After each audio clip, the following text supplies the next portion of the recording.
हनफी शख्स का शाफई इमाम के पीछे वितर का अदा करना ये कैसा है, इसका क्या हुक्म है? चुनांचे हनफिया के नज़दीक वितर की 3 रकात एक सलाम से पढ़ी जाती है। ये उलमाए अहनाफ का मजहब है और हनफिया का यही मजहब है। जबकि दीगर अइम्मा के नज़दीक वितर 2 सलामों से पढ़ी जाती है। अब अगर कोई शख्स हनफी शख्स ऐसी जगह नमाज पढ़े जहाँ शाफी या हम्बली इमाम हो और वो 2 सलामों से वितर पढ़ाता हो, उनका मसलक है, उसके ऊपर अमल करते हैं, वो 2 सलामों से वितर पढ़ते हैं। मसलन कोई शख्स हरमैन में रमज़ान मुबारक के महीने में गया तो हरमैन शरीफैन के जो अइम्मा है वो 2 सलामों से वितर पढ़ाते हैं। तो ये हनफी शख्स वितर में उनकी इक्तिदा करेगा या नहीं, ये बड़ा एक अनमोल मसला है। और वहाँ पर क्या हुक्म है, इस सिलसिले में क्या करना चाहिए? तो इस सिलसिले में, इस बारे में फ़िक़्ह हनफी में 2 नुक्ते नज़रिया पाए जाते हैं शुरू ही से। इसमें यह कि अक्सर फ़ुक़हा के नज़दीक नमाज में चूँकि मुक़्तदी के अक़ीदे और एतबार का अक़ीदे और राय का एतबार है और 2 सलामों से वितर उस शख्स के नज़दीक दुरुस्त नहीं, लिहाजा इस हनफी शख्स के लिए 2 सलामों से वितर पढ़ाने वाले के पीछे वितर पढ़ना दुरुस्त नहीं होगा। ये एक नज़रिया शुमार किया गया है। दूसरा नज़रिया इस सूरत में ये नकल किया है अबू बकर जस्सास राजी और अल्लामा हिंदवानी रहमहुल्लाह का है कि ऐसी सूरत में मुक़्तदी की राय का नहीं बल्कि इमाम की राय का एतबार होगा। मुक़्तदी की राय नहीं बल्कि इमाम की राय का एतबार होगा।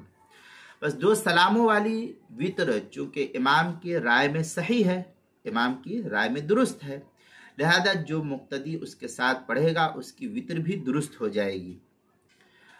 अब आजकल जो रमज़ान मुबारक में जिस कदर रश हरम के अंदर रहता है, तो आजकल रमज़ान में माशाअल्लाह हनफी ज़ायरीन, हनफी, शाफ़ी, मालिकी, हम्बली सारी दुनिया के लोग जाते हैं।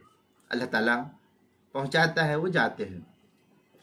तो हनफी ज़ायरीन का हरमैन शरीफैन में बड़ा मजमा होता है और अगर ये कहा जाए कि हरमैन में हनफिया का 2/3 हिस्सा रहता है तो इसमें कोई क्या नाम है गलत राय नहीं होगी। बहर सूरत दुनिया के मुख्तलिफ इलाके से आते हैं, अल्लाह ताला जज़ाए खैर दे उन पहुँचने वाले हजरात को, अल्लाह ताला हम लोगों को भी और तमाम मुसलमानों की जो तमन्नाएं होती है हरम मक्की को देखने की और हरम मदनी को देखने की, अल्लाह ताला उन तमन्नाओं को पूरी करे।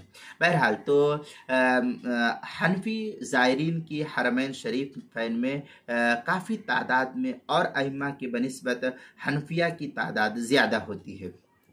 अब उनके लिए जमात को छोड़कर अलग से वितर पढ़ने में बहरहाल यहाँ पर दुख की बात होगी और हरम जैसे पाक मकाम पर से हट करके अलग से नमाज पढ़ना और अइम्मा हरमैन को छोड़ करके पढ़ना ये बड़ी दुख की बात होगी।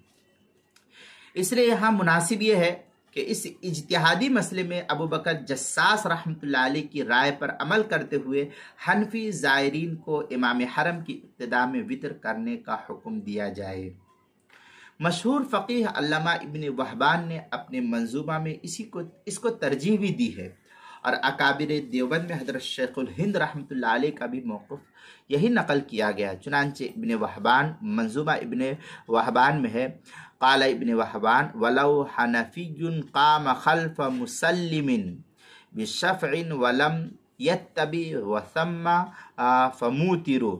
आगे है इब्न शहना का कौल नकल करते हुए फ़लहासिल अन्ना क़ाज़ी ख़ान क़ाल फ़िल फ़तावा ला यजूज़ुल इक़्तिदा बिमन यक़्ताअल वित्र वकदा फ़िल फ़वाइद अज़्ज़हरिया। इस तरीके की काफ़ी तफसीली इबारत जो है शरह मंजूमा इब्न वहबान इब्न शहना जो तबा देवबंद का है, देवबंद का छपा हुआ नुस्खा, उसके सफ़ा पहली जिल्द सफ़ा 62 और सफ़ा 63, अल-बहर राइक दूसरी जिल्द सफ़ा 39, फ़तावा शामी उसकी दूसरी जिल्द सफ़ा 339, मारिफ सुनन चौथी जिल्द सफ़ा 170, फैज़ुल बारी तीसरी जिल्द सफ़ा जिल्द नंबर 3 सफ़ा नंबर 354, अनवार रहमत सफ़ा 69, किताबुल मसाइल पहली जिल्द सफ़ा 443 और 444 पर इसको नकल किया गया है। लिहाजा सबका खुलासा यही है कि हनफिया भी इमाम अबू बकर जस्सास की राय पर अमल करते हुए अइम्मा हरमैन के पीछे वहाँ पर वित्र की नमाज अदा कर ले, यही बेहतर है।